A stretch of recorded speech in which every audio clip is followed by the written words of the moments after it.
I mean, you know how it goes. Oh, it's got to be the plumber. I'll let him in.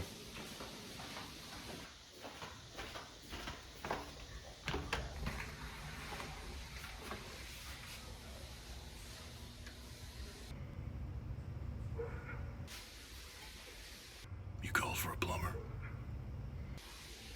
Yeah. Well, let's take a look at the problem. Sure, it's right in here. Yeah, so anyway, here's the problem. It's the dishwasher. I don't know. It's been leaking and doing some other kind of funny, weird noises and things like that. Maybe you could look at it and see what's wrong.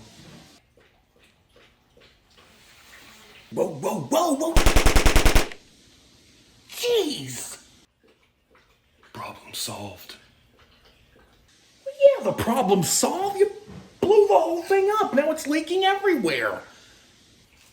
You have an issue with how I solve problems? No, no. I probably needed to get a new one anyway. You know, now that you say something about it. I'll send you a bill. Okay, sounds good.